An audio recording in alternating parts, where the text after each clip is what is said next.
This channel does not promote any violent, harmful, or illegal activities. All content provided by this channel is meant for an educational purpose only.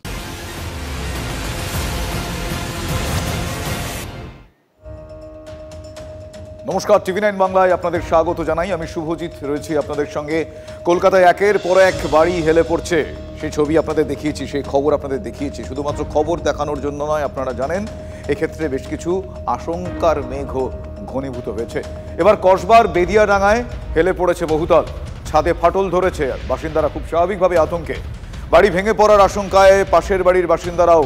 Kolkata পুরসভাকে চিঠি স্থানীয় কাউন্সিলরের। ইঞ্জিনিয়ারদের কাঠগড়ায় তুলছেন mayor. পাল্টা কর্মী সংকটের সাফাই ইঞ্জিনিয়ার সংগঠনের, সেই ছবি আপনাদের দেখাচ্ছি। দিকে দিকে কলকাতায় বাড়ি হেলে পড়ছে, নির্মাণ সামগ্রী, নির্মাণ পদ্ধতি, এছাড়াও বেশ কিছু সিন্ডিকেট রাজ। নানা ক্ষেত্রে, নানা বিষয়ে, নানা রকম প্রশ্ন পর পর উঠছে একের পর এক এই ঘটনায়। এটা বছর 3-4 হবে হয়েছে, মানে যে কাজ হয়েছে 3-4। তাই আমি ভার্বালি বলেছিলাম ইঞ্জিনিয়ারদের যে এটা একটু দেখে নেবেন। হ্যাঁ, মানে বিল্ডিং ডিপার্টমেন্টকে জানিয়েছিলেন? ভার্বালি জানিয়েছিলাম যে আমরা তো মিটিং হয় না, যেমন বড় মিটিং হয় সেখানে জানিয়েছি। 3-4 বছরের মধ্যে কোনো ব্যবস্থা নেওয়া হলো না কেন? দেখুন, এটা তো ডিপার্টমেন্টের ব্যাপার, আমি তো বলতে পারি না। আমি বলতে পারি, কিন্তু ব্যবস্থা নেওয়ার ব্যাপারটা তাদের উপর। গুরুত্ব কম ঠিক বলবো না, মানে ঠিক সেভাবে কেউ গুরুত্বটা নেয়নি, মানে আমরাও নিইনি, তারাও নেয়নি হয়তো।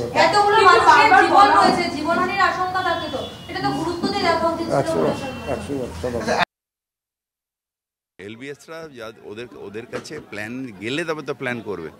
যদি আপনি না যান তাহলে ও কি এসে আপনার বাড়িতে প্ল্যান করে দিয়ে যাবে? এলবিএসের কাছে যেতে হবে, টেকনিক্যাল সাপোর্ট যদি আপনার লাগে, এবং এলবিএসরা তারপরে সেই প্ল্যানটা কর্পোরেশনে গিয়ে জমা দিয়ে বা এখন ইওডিপিতে জমা দিয়ে স্যাংশন করতে সাহায্য করেন, এবং তারা তখন দায়িত্ব নেন যে এটা আমার তত্ত্বাবধানে এই বিল্ডিংটা হবে, যেখানে কোনো 2 নম্বরই হবে না, মানে কোনো মানে অনৈতিক কাজ হবে না বা কোনো আনলফুল কাজ হবে না। সেই দায়িত্বটা এলবিএসরা নেন। কিন্তু যদি কেউ নাই যায় তাহলে এলবিএস কোথা দিয়ে পারবে? আমাদের রেসপন্সিবিলিটি 24 ঘন্টা, মানে কি একটা মানুষ 24 ঘন্টা কাজ করতে পারে নাকি? আপনি যে কোনো ইঞ্জিনিয়ারকে জিজ্ঞেস করবেন, তার পরিবারকে জিজ্ঞেস করুন, সে কটায় বাড়ি থেকে বেরোয় আর কটায় ঢোকে প্রত্যেক দিন।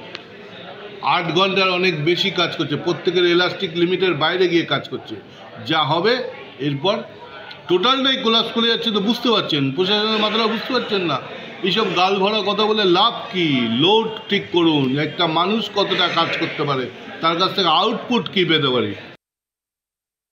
বাঘাযতীনের বিদ্যাসাগর কলোনিতে বাড়ি ভেঙে পড়ার পর একের পর এক শহরে হেলে পড়া বাড়ির হদিশ মিলছে। যেমন মিলল কসবার 67 নম্বর ওয়ার্ডের বেদিয়াডাঙ্গা মসজিদ বাড়ি লেনে। আমি ঠিক সেই বাড়ির সামনে দাঁড়িয়ে আছি এবং দেখা যাচ্ছে ঠিক হলুদ রঙের বাড়িটি সাদা বাড়িটির ওপরে সম্পূর্ণ হেলে রয়েছে। কলকাতা পুরসভার তথ্য বলছে বাড়িটি দীর্ঘদিন আগেই তৈরি হয়েছে এবং হেলে পড়েছে দীর্ঘদিন আগেই। ইতিমধ্যে কলকাতা পুরসভার 67 নম্বর ওয়ার্ডের কাউন্সিলর বিজনলাল মুখোপাধ্যায় তিনি কলকাতা পুরসভার মেয়রের বিষয়টি গোচরে এনেছেন এবং দেখা যাচ্ছে কিভাবে বিপজ্জনকভাবে একটি বাড়ির উপরে হেলে রয়েছে। এই বহুতলে যারা রয়েছে স্বাভাবিকভাবেই যথেষ্ট আতঙ্কিত, তারা বিপদের মধ্যে বসবাস করছেন বলে এখানকার সাধারণ মানুষের বক্তব্য। তবে তারা এও জানাচ্ছেন দীর্ঘদিন ধরে এভাবেই তারা বসবাস করায় এখন পর্যন্ত বাড়িতে কোনো রকম ফাটল ধরেনি, যদিও ছাদের উপর উঠে গিয়ে দেখা গিয়েছে একাধিক অংশে ফাটল ধরেছে এবং এভাবেই প্লাস্টার দিয়ে জোড়াতাপ্পি করে একটা বাড়ির সঙ্গে আরেকটি বাড়ি পুরো সাটিয়ে দেওয়া হয়েছে। অর্থাৎ বিপজ্জনকভাবে বসবাস এবং হেলে পড়া বাড়ি কলকাতায় এখন একাধিক জায়গায় ধরা পড়ছে। এই বাড়িগুলোর ভবিষ্যৎ কী, এখানকার মানুষের ভবিষ্যৎ কী, সেটাই এখন বড়সড় প্রশ্ন। কলকাতার মেয়র জানাচ্ছেন ট্র্যাডিশন হয়ে গিয়েছে কলকাতা শহরে বেআইনি বাড়ি এবং হেলে পড়া বাড়ি, কিন্তু এই ধরনের ট্র্যাডিশন চলতে থাকলে আগামী দিন বহু মানুষকে ছাদহারা হতে হবে, এমনই দাবি করছেন কলকাতার সাধারণ নাগরিকরাই। ক্যামেরায় রজতের সঙ্গে সায়ন্ত ভট্টাচার্য, টিভি9 বাংলা, কলকাতা। একটার পর একটা পর বলা যায় এন্টালিতে হেলে পড়া বাড়ি ঘিরে আতঙ্ক বাড়ছে। পুরসভার 55 নম্বর ওয়ার্ডে বিপজ্জনকভাবে হেলে পর বহুতল, ছাতুবাবু লাটুবাবু লেনে বিপজ্জনক অবস্থা, জলাভূমি বুঝিয়ে তৈরি বহুতল। অভিযোগ স্থানীয়দের। অভিযোগ অবৈধভাবে তৈরি করা হয়েছে ওপরের দুটি তলা। যে কোনো মুহূর্তে বড় দুর্ঘটনা ঘটলে এর দায় কার কাঁধে যাবে, কে দায় নেবে? দিকে দিকে তাসের ঘরের মতো ভেঙে পড়ছে বাড়ি। নজরদারি কোথায়? কি করছে পুরসভা? প্রশাসনের শুধুই কি আশ্বাস? শুধু প্রমোটারের দিকেই দায় ঠেলে দিয়ে এক্ষেত্রে যাবতীয় দায় সেরে ফেলতে পারবে কি প্রশাসন? এ প্রশ্ন তুলছেন সেখানকার মানুষজন। এ প্রশ্ন এই মুহূর্তে তুলছেন এ জেলার মানুষ, এ দেশের মানুষজন। দেখছেন সেই ছবি, হেলে পড়া বাড়ি, একটার পর একটা ঘটনা। কলকাতায় বাড়ি হেলে পড়ার ঘটনা যেন পিছু ছাড়ছে না। একের পর এক জায়গায়, একের পর একাধিক জায়গায় পাশাপাশি হেলে রয়েছে দুটো বহুতল। এই ছবিটা যেন পরিচিত দৃশ্য হয়ে যাচ্ছে এই শহর কলকাতায়। এন্টালি থানার 55 নম্বর ওয়ার্ডের ছাতুবাবু লেন, এবং এই এন্টালির 55 নম্বর ওয়ার্ডের ছাতুবাবু লেনে যখন আসি আমরা, তখন দেখি যে পাশাপাশি দুটো বহুতল হেলে রয়েছে। বাসিন্দার অভিযোগ যে তাদের এই বহুতলটি 3 তলা নির্মাণ সম্পন্ন হওয়ার পরে তারপরে দীর্ঘদিন সেই কাজ বন্ধ ছিল, এবং তার পরবর্তীতেই এই পাশের যে বহুতলটি অর্থাৎ G+4 যে বহুতলটি, সেই G+4 বহুতলটি নির্মাণ করা হয়, এবং সেই বর্তমানে যে G+5 নির্মাণের যে বহুতলটি রয়েছে সেই নির্মাণটি সেটা G+3 নির্মাণ হওয়ার পরে সেখানকার কাজ বন্ধ ছিল, এবং সেই প্রমোটার পরবর্তীতে উপরের আরও দুটো তলা পরবর্তীতে নির্মাণ করেন। এবং এই মুহূর্তে সেই ছবিটা আমরা দেখাচ্ছি যে ওপরের যে নির্মাণ কাজ, সেই নির্মাণ কাজের ভেতরের যে নির্মাণ কাজ তা কিন্তু এখনও সম্পন্ন হয়নি, এবং সেটা কিন্তু জোর কদমে শেষ করার চেষ্টা চলছে। এবং তার মধ্যেই দেখা যাচ্ছে যে পাশাপাশি দুটো বহুতল ধীরে ধীরে একে অপরের দিকে হেলে পড়ছে, এবং স্থানীয়রা যেমনটা অভিযোগ জানাচ্ছেন যে এইখানে জলা জমি ভরাট করে এই পাশাপাশি দুটি বহুতল তৈরি করা হয়েছে। শুধু পাশাপাশি দুটো বহুতল কেন, এবং এর সংলগ্ন যে আরেকটি বহুতল রয়েছে সেই বহুতলও কিন্তু গা ঘেঁষাঘেঁষি করেই প্রায় দাঁড়িয়ে রয়েছেন, যা রীতিমতো ভয়ের ছবি। ক্যামেরায় অভিজিতের সঙ্গে কৌস্তব গঙ্গোপাধ্যায়, TV9 বাংলা, কলকাতা।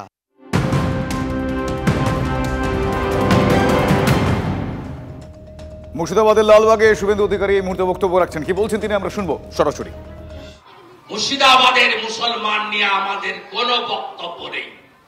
যারা বংশ পরম্পরায় এখানে বসবাস করেন তাদের নিয়ে আমাদের কোনো বক্তব্য নেই, কিন্তু এই বেড়া খোলা রেখে রোহিঙ্গা মুসলমান ঢুকিয়ে ডেমোগ্রাফি বদলে দিয়েছেন আপনি। আমরা কেন বর্ডার এলাকায় হিন্দু শূন্য হয়ে গেছে? আপনি জানেন 6000 গ্রাম বাংলাদেশ বর্ডার, শাক বাজে না, প্রদীপ জ্বলে না, একটাও মন্দির নেই, কারণ সংখ্যায় কমতে কমতে আপনারা জমি জমা জলের দামে ওদের কাছে দিয়ে সবাই ছেড়ে পালিয়ে যাচ্ছেন। আমি বলতে এসেছি এই বাংলাদেশ বর্ডারে, লালবাগে, ঐতিহাসিক জায়গায় কেউ ছেড়ে যাবেন না। যেভাবেই হোক হিন্দু সংখ্যা বাড়িয়ে, জনবসতি বাড়িয়ে আমার দেশ, আমার মাটি, রোহিঙ্গাদের ছাড়ব না, ছাড়ব না, ছাড়ব না। জনবাদন তৈরি হন। আজকে লেখা আছে জঙ্গি মুক্ত মুর্শিদাবাদ। গত কয়েক বছরের ইতিহাস কি? মুর্শিদাবাদে এই তৃণমূলের নেতারা কি করেন? নিষিদ্ধ সংগঠন PFI তার মিটিং এ শামসেরগঞ্জে ফরাক্কার MLA মনিরুল ইসলাম উপস্থিত থাকেন, যে সংগঠনকে ভারত সরকার নিষিদ্ধ করেছে। এই মুর্শিদাবাদে CAA NRC বলে কি করেনি? হাজারদুয়ারি পুড়ায়নি, হ্যাঁ কি না? ওই ট্রেনটায় শুধু হিন্দু চড়ে, আপনারা চড়েন না? পুড়িয়েছেন কেন? জিয়াগঞ্জ, আজিমগঞ্জ স্টেশন জ্বালালেন কেন? ঔরঙ্গাবাদে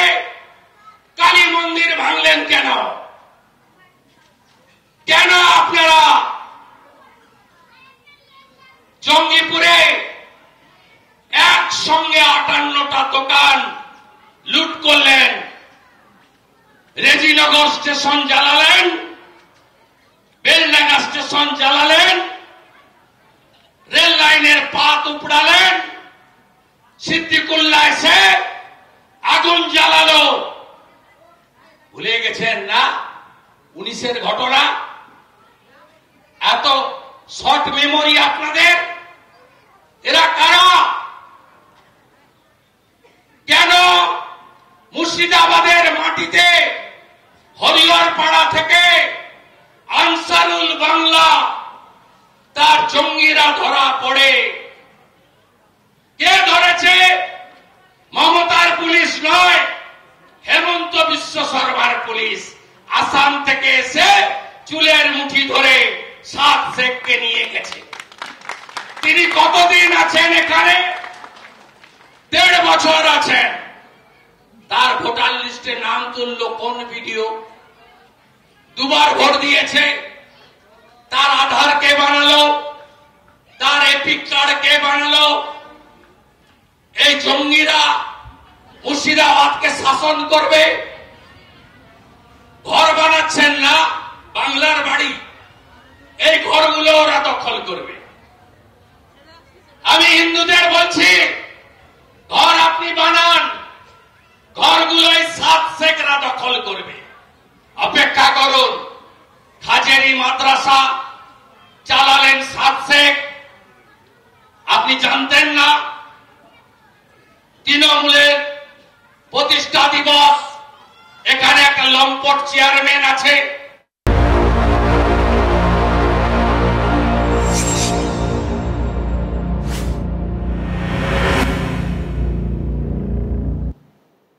কখনো কখনো এমন সজ্জারীতি দেখা যায় যা আজ দেখা যাবে মহাকাশে, কারণ মহাকাশে আজ প্ল্যানেট প্যারেড। এক সারিতে দেখা যাবে 6টি গ্রহকে। সন্ধে বিরল এই মহাজাগতিক দৃশ্যের সাক্ষী হতে চলেছে আমরা। একই সারিতে আসবে মঙ্গল, বৃহস্পতি, শুক্র, শনি, ইউরেনাস এবং নেপচুন। জ্যোতির্বিজ্ঞানের ভাষায় যাকে বলা হয় প্ল্যানেটারি অ্যালাইনমেন্ট।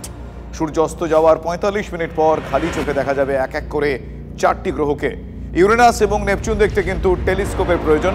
মহাজাগতিক দৃশ্য আজ স্থায়ী হবে প্রায় 3 ঘন্টা। মঙ্গল গ্রহ লাল রঙের উজ্জ্বল বাল্বের মতো দেখাবে। বৃহস্পতি ও শনিকে আকাশে ক্ষুদ্র বিন্দুর মতো দেখা যাবে।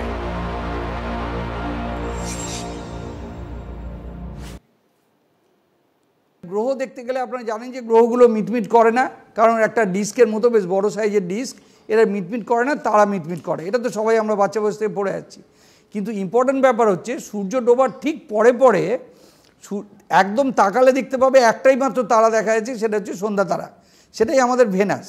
তার ঠিক পাশে দেখতে পাবে শনি, একদম কাছাকাছি। তবে শনিটা অত ব্রাইট হবে না, কারণ শনির যে রিংটা আছে, রিংটা আমাদের দিকে মুখ করে নেই, আসলে এই রিংটা আমাদের দিকে পারপেন্ডিকুলার ডিরেকশানে আছে, সেই কারণে শনিটা একটু ছোট দেখা যাবে। কিন্তু ওইটাই যদি আবার মাথার উপর দিয়ে, আকাশের উপর দিয়ে পূর্ব দিকে তাকানো যায়, তখন আবার জুপিটার দেখা যাবে, মঙ্গল দেখা যাবে। আর যদি টেলিস্কোপ থাকে তাহলে ইউরেনাস, নেপচুন দেখা যাবে। আজকে সন্ধেবেলা আকাশে বেশ কয়েকটি গ্রহ থাকবে, কিন্তু তাদেরকে যে পাশাপাশি দেখা যাবে বা একই লাইনে একই সঙ্গে চোখে পড়বে এমনটা নয়। প্রথমেই বলে রাখি যে বিজ্ঞানীদের মতে আমাদের সৌরজগৎ শুরু হয়েছিল 460 কোটি বছর আগে, যখন একটা গ্যাস এবং ধূলিকণার চাকতি থেকে সূর্য মধ্যিখানে এবং তার চারপাশে গ্রহদের সৃষ্টি হয়েছিল। একই চাকতি থেকে তৈরি হওয়ার ফলে তারা মোটামুটি একটা যে কোনো গ্রহ থেকে মোটামুটি একই সরলরেখায় যেন আকাশের গায়ে থাকে। সুতরাং সেই রকমই একটি ঘটনা ঘটছে আজকে পৃথিবীর নিরিখে। আমরা আকাশে দেখব সরলরেখা ঠিক বলবো না, আকাশ তো দ্বিমাত্রিক নয়, সেটা একটু ব্যাঁকানো, যেন একটা আর্ক, মানে এরকমভাবে একটা সরলরেখায় সবগুলি আছে। সন্ধেবেলার আকাশে যদি আমরা মোটামুটি 7টা সাড়ে 7টার মতো দেখি, প্রথমেই চোখে পড়বে একটু ক্ষীণ শনি গ্রহকে। তার ঠিক একটু ওপরেই দক্ষিণ পশ্চিম দিগন্তে তো থাকবে শুক্র গ্রহ। শুক্র গ্রহ কিন্তু বেশ উজ্জ্বল। এই একই সময় মাথার মোটামুটি ওপরে থাকবে বৃহস্পতি, আর বেশ কিছুটা পূর্ব দিগন্তে থাকবে মঙ্গল গ্রহ। সুতরাং পশ্চিম থেকে পূর্ব দিগন্ত ঘিরে যেন এই একটা সরল রেখায় এই 4টি গ্রহকে দেখা যাবে। আর যে 2টি গ্রহ আকাশে থাকবে অথচ আমরা খালি চোখে দেখতে পাবো না, সেগুলির একটি হচ্ছে ইউরেনাস, একটি হচ্ছে নেপচুন। ইউরেনাস থাকবে ওই মোটামুটি শুক্র গ্রহের কাছাকাছি অঞ্চলে, কিন্তু এতই ক্ষীণ যে খালি চোখে দেখাটা খুব অসম্ভব। একেবারে যদি কালো গাঢ় অন্ধকার কোনো জায়গায় কেউ যায়, সে হিমালয়ের অঞ্চল হোক বা কোনো সমুদ্রের আশেপাশে উপকূলবর্তী এলাকা হোক, সেখানে হয়তো খুব আবছা হলে দেখতে পাবে, কিন্তু নেপচুনকে দেখার কোনো উপায় নেই। ইউরেনাস এবং নেপচুন এগুলিকে দেখতে গেলে মূলত দূরবীনের মাধ্যমে বা শক্তিশালী বাইনাকুলারের মাধ্যমে দেখতে হবে। এখন কথাটা হচ্ছে এই 25 তারিখটা কতটা গুরুত্বপূর্ণ। এদিক থেকে বলি, এই ঘটনাটা কিন্তু শুরু হয়েছে মোটামুটি জানুয়ারি মাসের মাঝামাঝি থেকে এবং চলবে প্রায় ফেব্রুয়ারি মাসের শেষ অবধি। সুতরাং প্রায় প্রতিদিনই কোনো না কোনো সময় আকাশে আমরা দেখতে পাবো। যেমন অনেকে বলছেন যে 29শে জানুয়ারি আরেকটা দিন, যেদিনকে একই সঙ্গে অনেকগুলি গ্রহ থাকবে, তার সঙ্গে চাঁদ এক ফালি বলে, চাঁদের ঔজ্জ্বল্য কম বলে আমরা আকাশে ভালো দেখতে পাবো। আবার 28শে ফেব্রুয়ারিও এরকম একটি ঘটনা, কেননা এরা এখন কাছাকাছি এসেছে, কাছাকাছি থাকবে বেশ কিছুদিন। তবে এরকম ঘটনাটা খুব বিরল যে তা নয়, কিন্তু বিরল, কেন একই সঙ্গে আকাশে 5টা-6টা গ্রহকে দেখতে পাওয়া, এটা কিন্তু সত্যি একটা বেশ আনন্দের ব্যাপার। কতক্ষণ স্থায়ী থাকবে এই গ্রহগুলো? যতক্ষণ না গ্রহগুলো একের পর এক অস্ত যাচ্ছে। যেমন আজকে সন্ধেবেলা এই 8টা 20 মিনিট নাগাদ শনি গ্রহ অস্ত যাবে, তারপর 8টা 44 মিনিটে অস্ত যাবে শুক্র, তার কিছু পর মাঝরাত নাগাদ অস্ত যাবে বৃহস্পতি, আর মঙ্গল অস্ত যেতে যেতে সকালবেলা হয়ে যাবে।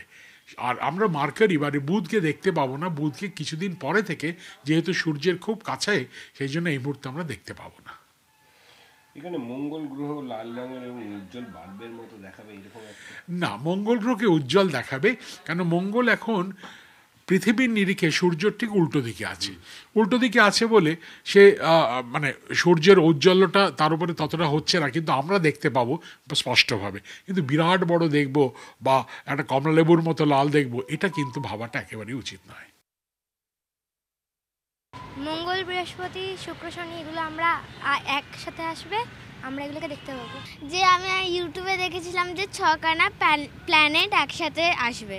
আজকে দেখবে, দেখার ইচ্ছা আছে? হ্যাঁ হ্যাঁ, খুবই এক্সাইটেড দেখার জন্য। হ্যাঁ, দেখা তো যায় না, হ্যাঁ খুবই রেয়ার, তো দেখতে সবাইকেই দেখার উচিত এবং দেখবেও সবাই। খালি চোখে দেখা যাবে কিছু, আর সবগুলো দেখা যাবে না। 4টে দেখা যাবে। হ্যাঁ, দেখবে আজকে? ইচ্ছা তো আছে, অনেক এক্সাইটেড।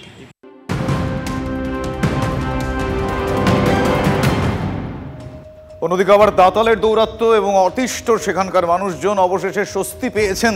মাথাভাঙার পারডুবির বাসিন্দারা, বনকর্মীদের ঘুমপাড়ানিগুলিতে সেই দাঁতালকে কাবু করা গিয়েছে। গজরাজকে নিয়ে যেতে পে লোডার আনা হয়েছে, কিন্তু যতক্ষণ তার অবস্থান সেখানে সুস্পষ্ট ছিল, সেখানকার মানুষজন অতিষ্ঠ ছিলেন। ইতিমধ্যে তাকে ঘুমপাড়ানিগুলি দিয়ে নিয়ন্ত্রণে আনা গিয়েছে, অনেকটাই নিয়ন্ত্রণে আনা গিয়েছে, কিন্তু তার ঘুমপাড়ানির গুলির প্রভাবে তার যে গজগামিনী চাল, সেটাকেও আয়ত্তে আনতে যথেষ্টই বেগ পেতে হচ্ছে বনকর্মীদের। সে ছবি আপনাদের দেখাচ্ছি, মাথাভাঙায় যথেষ্টই বেগ পেতে হচ্ছে কিন্তু কিছুটাও নিয়ন্ত্রণে আনা গিয়েছে এই দাঁতালকে। হাতি দেখছে, হাতি ওই যে বালাবাড়িতে আমি ওষুধ দিতে গেছিলাম, তো ওই জায়গায় আমি ওই জায়গায় বসেছিলাম। বসে থাকার পরে দেখলাম যে হাতিটা জলের মধ্যে নামলো। বালাবাড়ি কেন গেছে? তরমুজ খেতে, ও ও স্প্রে করতে গেছিল। আচ্ছা, তারপরেই দেখেন যে হাতি? হ্যাঁ, হাতিটা ওই যে মাথামার দিক থেকে এদিকে আসলো, পার হয়ে। আচ্ছা, নদীর পার হয়ে এই যে ভুট্টো বাড়ি। এখন কোথায় আছে? এই যে ভুট্টো বাড়িতে আছে।